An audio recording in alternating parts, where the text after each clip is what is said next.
사도신경 강해 51번째입니다.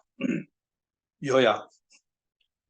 오늘은 성령 하나님에 대한 사도신경 강해 전번에 했던 그 내용을 요약을 해서 정리하도록 하겠습니다. 삼위일체, 성부, 성자, 성령, 삼위. 이 삼위 하나님은 또한 한 분 하나님이시기도 합니다. 마태복음 3장 16절 여기서 보면 예수님께서 세례요한에게 세례를 받고 올라오실 때에 성령이 비둘기처럼 예수님의 머리 위에 임하고 그리고 공중에서 하늘에서 소리 있어 가로되 이는 내 사랑하는 아들이요 내가 그를 기뻐하노라. 그것은 성부 하나님의 임재의 표시였습니다. 그래서 그 자리에서 그 현장에서 성부, 성자, 성령, 삼위가 한 하나님으로서 함께 그 자리에 임했던 중요한 현장이었습니다. 그래서 고린도전서 12장 4절에서부터 6절 여기 보면은 성부, 성자, 성령은 한 하나님으로서 이 삼위는 동등됨을 말씀합니다. 그래서 그 증거로서 마태복음 28장 19절에 예수님께서 제자들에게 명령하실 때에 아버지와 아들과 성령의 이름으로 성부와 성자와 성령의 이름으로 세례를 주라 그러겠습니다. 한 세례인데 그 세례의 권위는 성부, 성자, 성령 동일합니다. 그리고 고린도후서 13장 13절에 우리가 예배 마치고 축도할 때에 그 성경 본문에 근거해서 하지요. 성자의 그 성부 하나님의 은혜, 성자 예수님의 구원의 은혜, 그리고 성령의 교통하심의 은혜, 이게 항상 있을 것을, 다시 말해서 그 중에 어느 하나라도 빠지면은 성도의 구원과 그 삶이 온전해질 수 없다는 겁니다. 동등됨을 말합니다. 한 하나님, 그리고 그 하나님은 삼위로 구성되어 있는데 그 삼위 중에 한 분이 성령님이십니다. 성령님의 인격적 속성을 볼 수 있습니다. 성령은 흔히 일반적으로 생각하듯 영향력이든지 아니면은 귀신과 같은 존재든지 어떤 그러한 또는 능력이든지 그런 게 아닙니다. 그래서 쉽게 말해 간단한 예로서 성령 받아라. 누가 성령을 감히 주고 그리고 던지면은 받게 되는 게 성령의 존재라고 그 하나님을 모독하는 것이며 여호와의 이름을 망령되이 일컫는 그거는 범죄와 같은 것이죠. 성령은 결코 그럴 수 있는 분이 아닙니다. 성령은 인격체이십니다.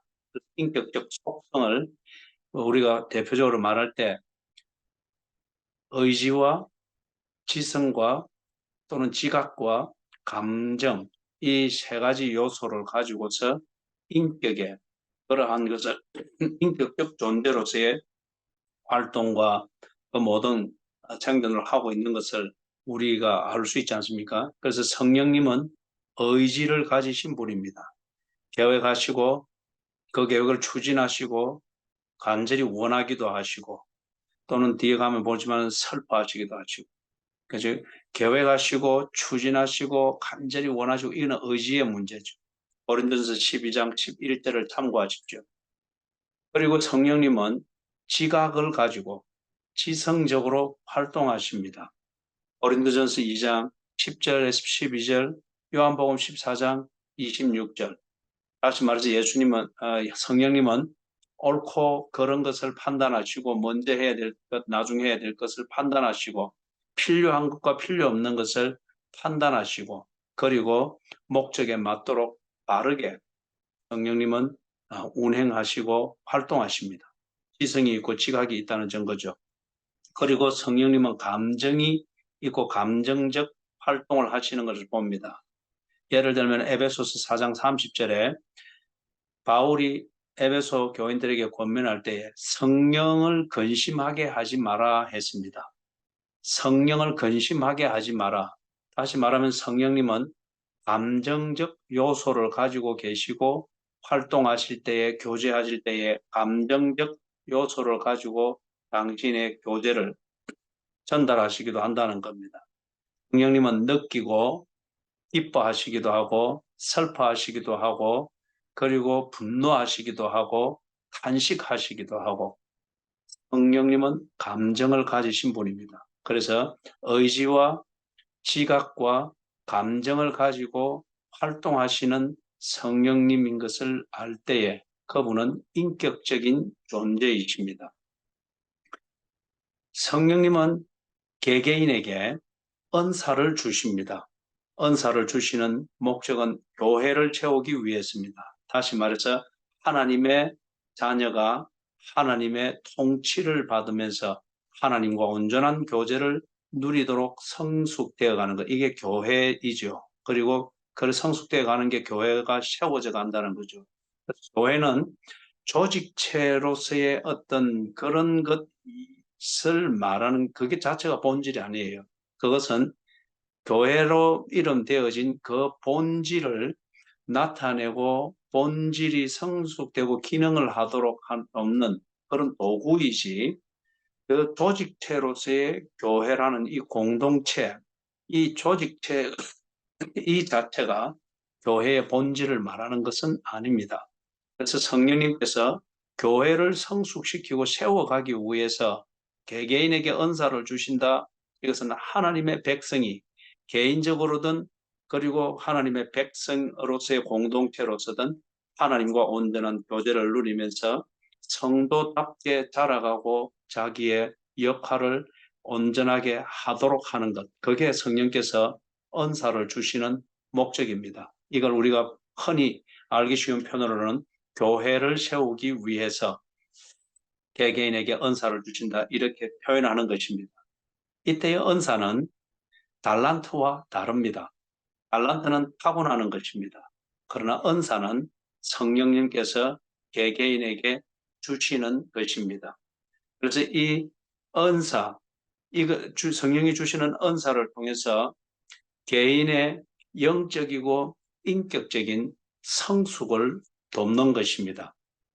그래서 갈라디아서 5장 22절, 23절을 보면은 성령의 열매, 이런 비유적 표현을 가지고서 성령이 주시는 은사를 통해서 성숙되어지는 그리스도인의 모습을 거기서 말하고 있죠.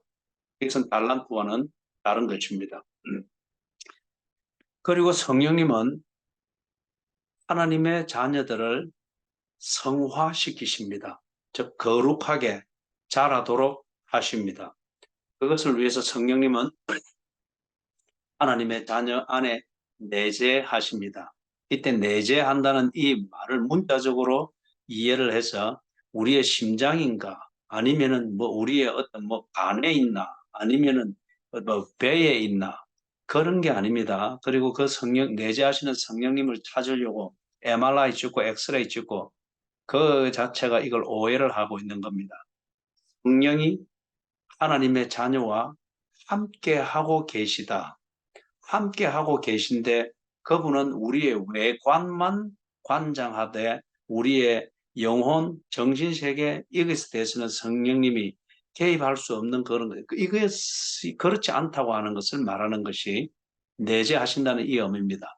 성령님은 우리의 전 인격, 우리의 영혼, 우리의 정신, 우리의 마음, 우리의 몸, 우리의 생활, 사고방식, 행동, 이 모든 것에 있어서 성령님은 함께 하십니다. 그래서 성령님이 내재하심으로 우리에게 은사를 주시고 우리를 돕기 때문에 하나님의 자녀는 새 피조물이 되는 것입니다.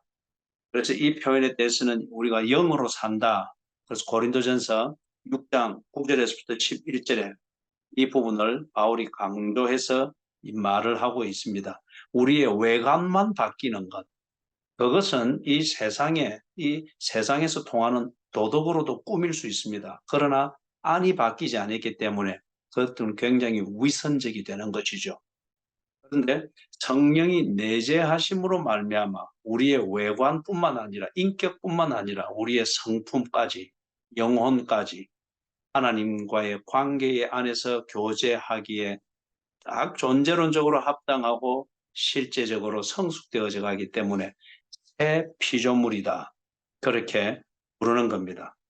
그래서 성령님이 성화시키시는 이 은혜로 말미암아 새 피조물이 되는 겁니다. 그리고 이 성령님은 은혜를 주십니다. 이 은혜를 주시는데 이 은혜를 주시는데 먼저 일반적으로 모든 사람들에게 성령이 주시는 은혜가 있습니다. 그게 뭔가 하면은 사람은 누구나 다 선하게 살고 싶어 합니다. 선하게 살고 싶어 하는 그 바람대로 실천하여 사는 사람들은 그렇게 많지가 않습니다.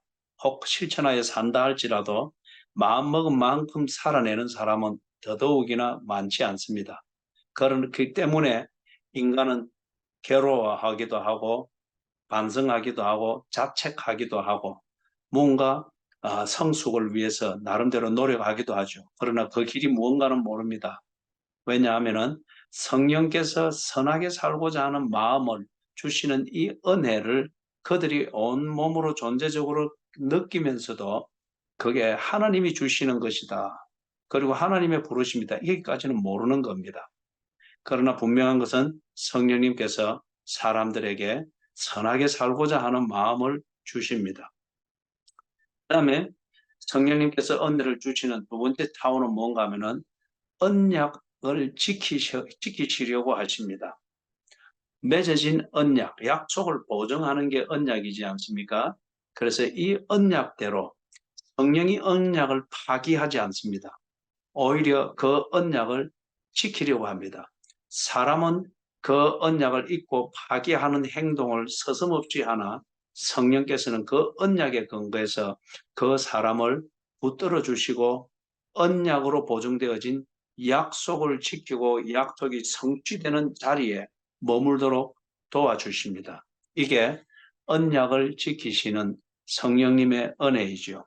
예를 들면은 그리스도인 부모에게서 난 자녀들이 그 그리스도인 부모가 세워가는 가정 안에서 자랍니다. 그렇다고 해서 그 자녀들이 예수를 믿어 그리스도인이 된 것은 아닙니다. 그래서 그리스도인 부모의 속을 많이 썩입니다. 그럼에도 불구하고 그 자녀들은 그 그리스도인 부모와 맺으신 하나님의 언약 가운데 있습니다. 그렇기 때문에 그 부모님들을 통하여서 그리고 부모님이 채워가는 가정의 문화와 분위기를 통하여서 속썩이는 이 자녀들이 자기들의 의도와는 다르지만은 복음을 듣는 기회들을 계속 가지게 됩니다. 그리고 교회에 대하여서 듣게 되어지고 때로 그것 때문에 다투기도 하고 하지만은 이 자녀들이 늘 복음을 들을 수 있는 기회 이것에 열려 있게 되는 걸 봅니다. 이것은 성령님께서 그 부모를 통하여 세우신 언약, 이 언약을 지키시기 위하여서 일하고 계시는 증거입니다. 이 언약의 은혜 가운데서 그 자녀들이 그 복음을 듣는 기회를 통하여 복음을 듣고 받아들이고 그리고 주께로 돌아가면은 언약이 보증한 약속 가운데로 들어가죠. 그래서 같은 그리스도인이 되는 겁니다. 그러나 그 언약의 은혜는 주어지되 여전히 그것을 거부하고 그렇게 하게 될 때에 그런 상태에 있을 때는 아직 그리스도인이라 말할 수는 없습니다. 그래서 모태신앙이라고 하여서 다 그리스도인은 아닙니다. 단지 예수 믿을 수 있는 그 복음을 듣고 복음을 깨달을 수 있는 그 기회에 아주 열려 있습니다. 언약의 은혜 가운데 있기 때문에 그런 것이죠. 성령께서 주시는 은혜의 세 번째 차원은 구원의 은혜입니다. 언약의 은혜 가운데 은혜를 통하여서 참으로 뉘우치고 복음을 믿고 예수께로 돌아가게 될 때에 그때 성령님은 그 사람을 받아들입니다. 그리고 하나님의 자녀로 인쳐 주십니다. 이게 구원의 은혜이죠. 그래서 용서와 칭의, 어렵다 하는 이 칭의를 해 주시는 것을 통해서 거듭나게 하십니다. 그리고 예수님의 하시는 이 일과 예수님의 하신 약속, 이것을 깊이 진심으로 알고 싶어 합니다. 이게 그야말로 거듭난 사람이 최초로 느끼게 되는 굶주림과 목마름입니다. 그래서 이 굶주림과 목마름을 채워가면서 각 거듭난 이 그리스도인이 점점 자라가게 되는 것이죠. 이게 성령님이 주시는 은혜. 모든 사람에게 보편적으로 주는 게 뭐라고요? 선하게 살고자 하는 마음입니다. 양심적으로 살겠다 하는 게 있죠. 다 도덕심이 있는 것은 그런 것일 수도 있습니다. 그 다음에 거기에서 제한적이지만은 언약을 지키고 언약 안에 머물게 하고자 하는 성령님의 일하시는 은혜입니다. 그리고 세 번째 단계에서는 그 언약의 은혜를 베푸시는 걸 통해서 회개하고 뉘우쳐서 하나님께로 돌아오게 될 때 성령님은 그를 의롭다 하시고 용서하시고 의롭다고 칭하십니다. 그리고 거듭나게 하시는 겁니다. 그때에 그 사람은 복음을 더 알고 싶어 하는 것, 그리고 하나님과의 교제를 더 깊이 그렇게 나눠보고 싶어 하는 것. 우리 찬송가의 가사처럼 내 주를 가까이 하게 하면 십자가 짐 같은 고생이나 그럼에도 불구하고 주를 가까이 함. 그죠? 이 소원과 목마름과 영적 굶주림을 가지게 되면서 그리스도인으로서 살아가게 되는 이 은혜입니다. 자, 그다음 성령님은 뭘 하시는가? 계시의 시행자이십니다. 다시 말해서 하나님과 하나님에 관한 모든 비밀들을 하나님의 백성들이 알아야 될 그런 모든 비밀을 알려주십니다. 드러내 보여주십니다. 이걸 보고 계시라고 하고, 이 계시는 성령님이 시행을 하시는 것입니다. 그렇기 때문에 성령을 다른 별명으로 뭐라고 부릅니까? 진리의 영이라고 합니다.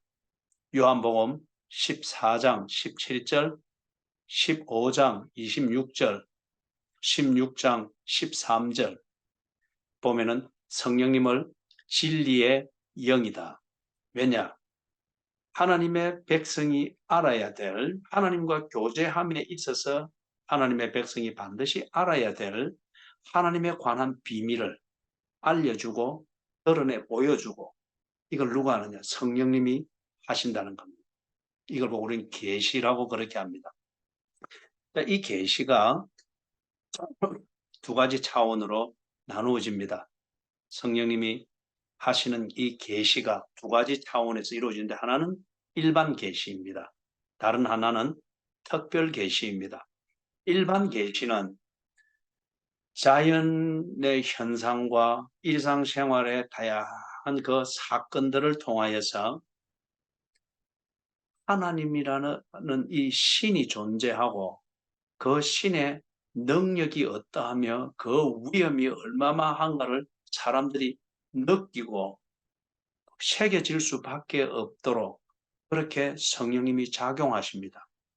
예를 들면서 놀라운 벼락과 또는 천둥번개가 치고, 아니면은 막 사람들이 다 무서워하고 두려워 떨 정도의 큰 재난이나 지진이나 홍수가 났을 때, 이럴 때 사람들은 신의 존재를 의식하면서 그 신이 있다면 이렇게 위험이 놀랍고 능력이 대단하구나.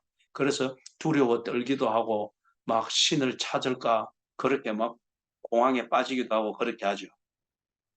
이게 뭐냐면 일반 계시입니다. 신이 존재한다.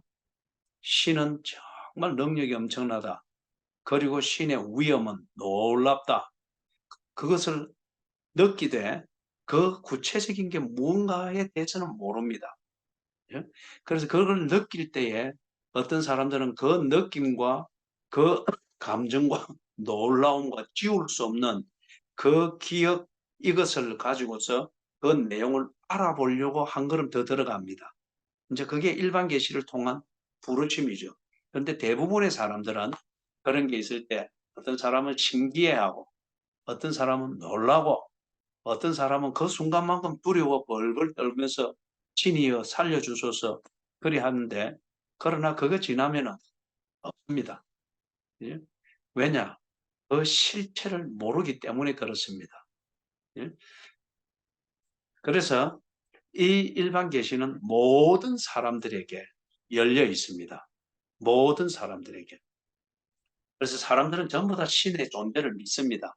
어떤 사람은 신이 있다 하면서 믿고, 어떤 사람은 신이 없다 하면서 신의 존재를 믿는 겁니다. 역설적이죠. 성령님께서 이거 비밀을 열어 보여주시는데 두 번째 차원은 특별 계시입니다. 이 특별 계시는 뭔가? 이것은 성령님이 직접 하시거나 아니면은 성령님께서 중간 매개체 또는 메신저들을 사용하셔가지고 하나님의 비밀, 하나님의 백성이 알아야 될 하나님에 관한 지식과 비밀을 드러내고 보여주십니다. 일반 계시는 자연의 현상과 자연 속에서 이루어지는 사건과 일상생활과 관련되어진 사건, 이런 것들을 통해서 드러내셨죠. 그렇기 때문에 그거는 구체적인 내용을 모릅니다. 그러나 특별 계시는 성령님이 직접 하십니다.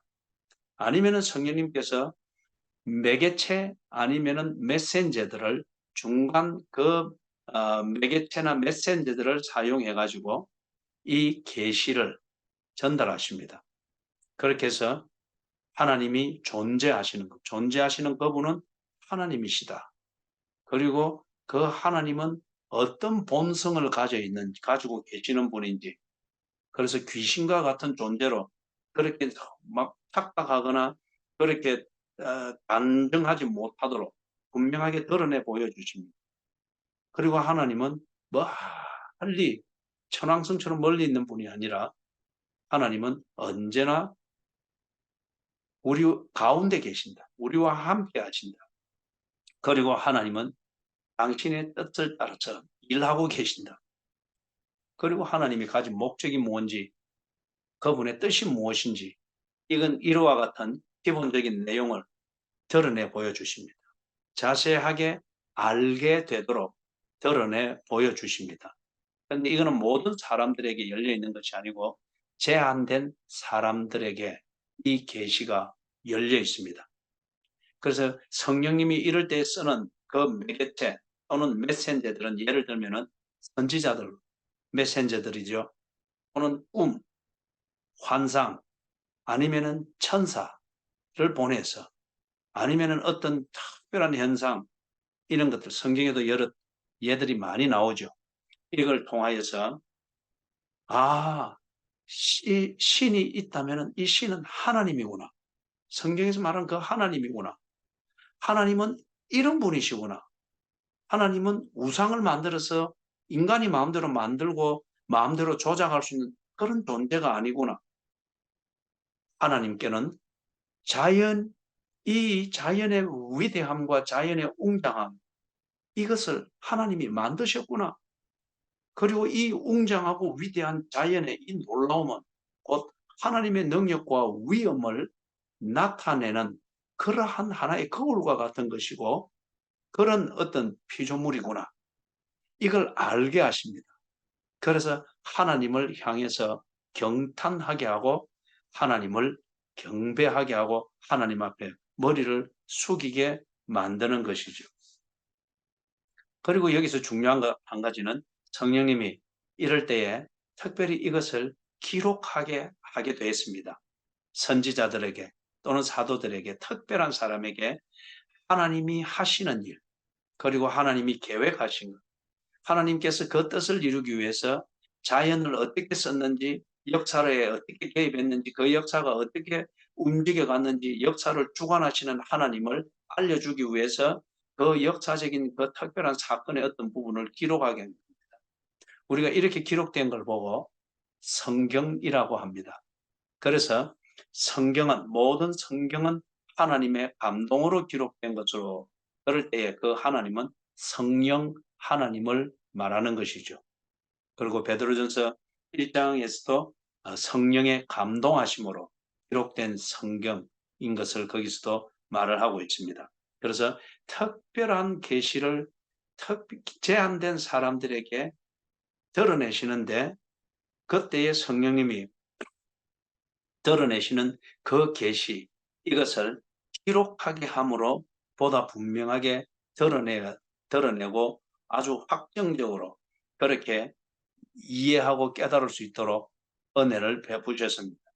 자, 그런데 사도시대 이후 이 사도시대라고 하는 것은 예수님의 제자들 그리고 예수님과 동시대를 살았던 그리고 예수님의 제자들과 함께 동시대를 살면서 함께 예수님을 만나고 예수님의 말씀을 듣고 예수님의 명령을 들었던 그 사람들, 그들이 예수님께서 당부하시고 명령하셨던 것, 그리고 그들이 직접 목격했던 그 사실들을 증거하는 그 시기를 보고 사도시대라고 합니다.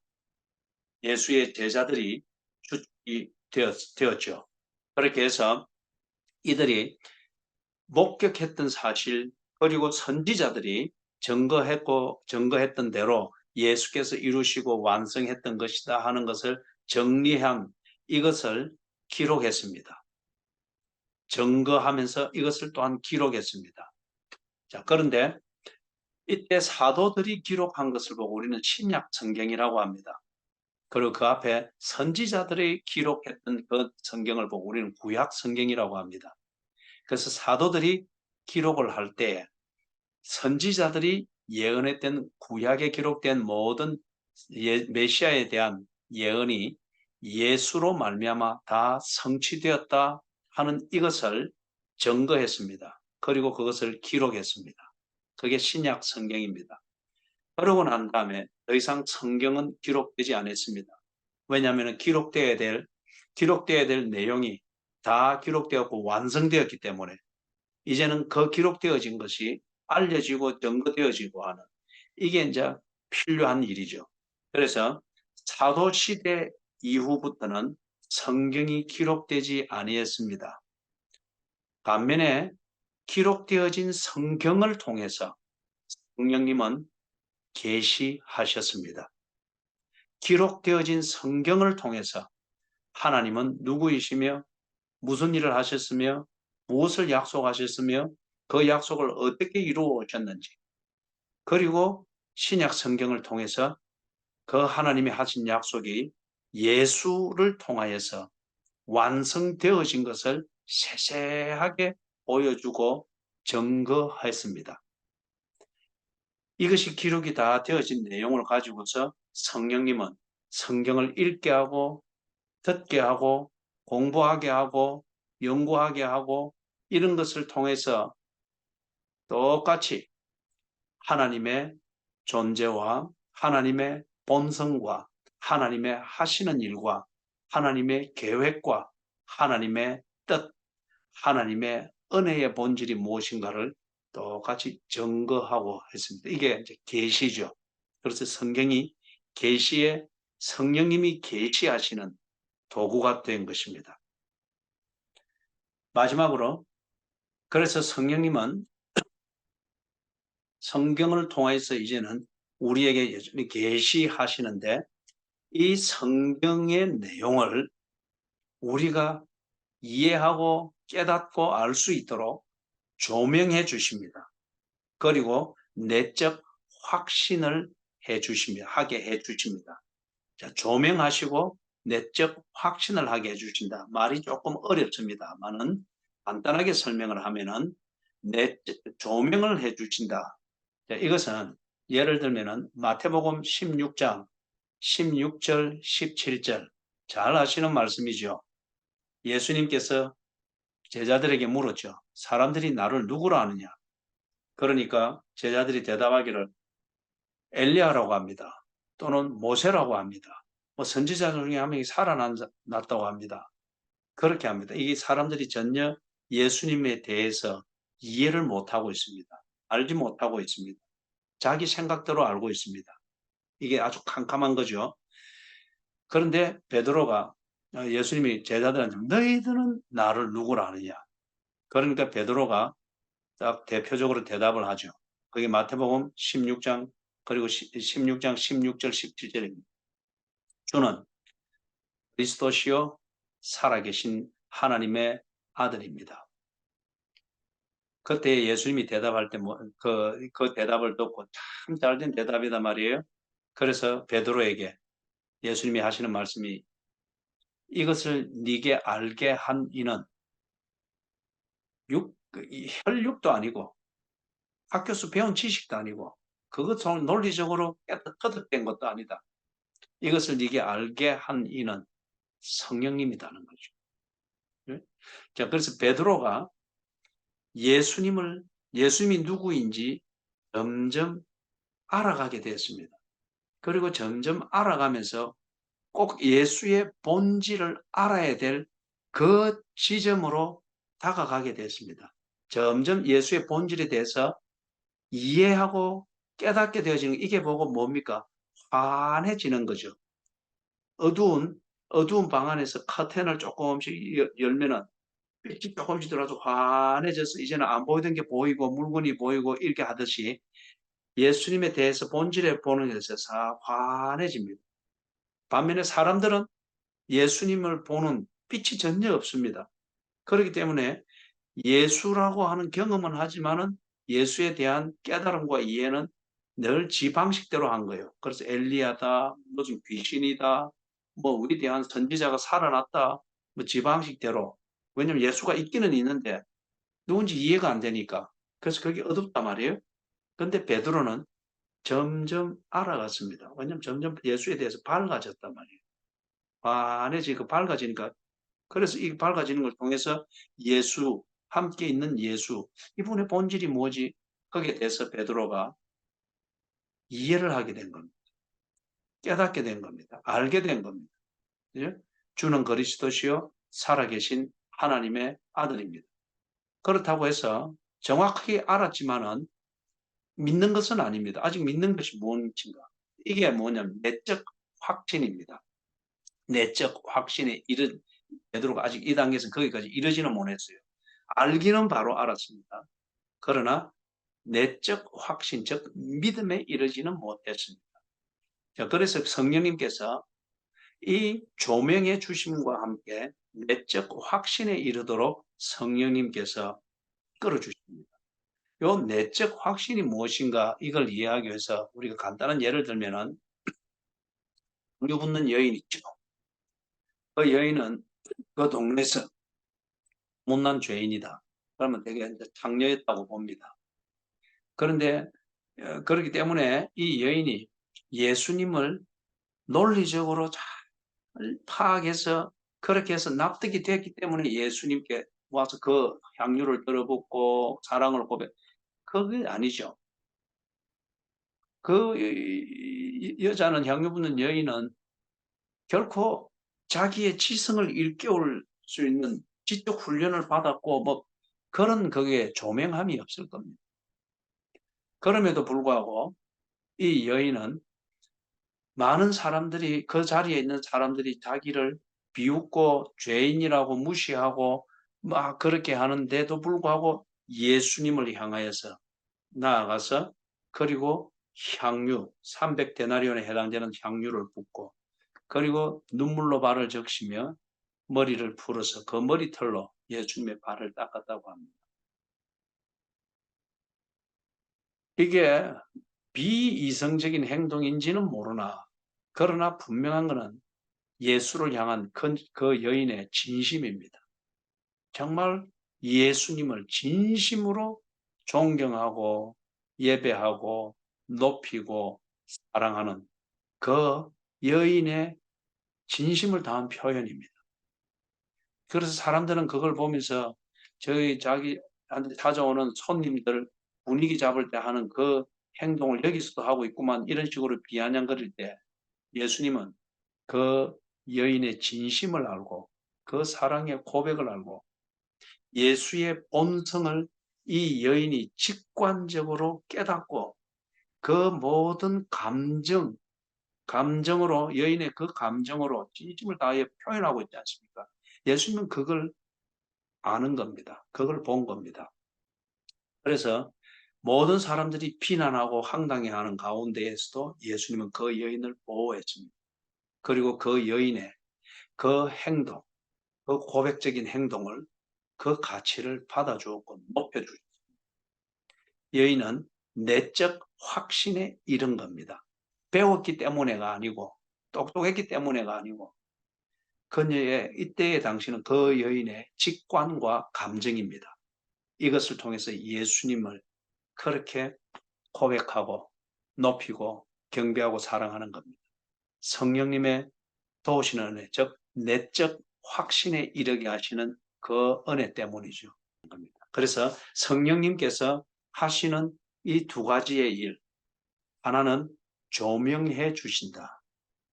점점 이 어두움 속에서 지적으로나 감정적으로나 의지적으로 단단히 갇혀서 어두운 예수님을 보기는 보고 예수님의 존재를 보고 경험은 하고 확인은 하지만은 누구인지 모르고 본질을 전혀 모르고 관심이 그래서 없는 이 어두움 가운데 있을 때 성령은 이 어두움을 깨뜨리고 열어주십니다. 그래서 밝은 빛을 주시듯 그렇게 해서 예수의 본질을 보게 하시고 점점 그분을 이해하고 깨닫게 하시고 조명해 주시는 것이죠.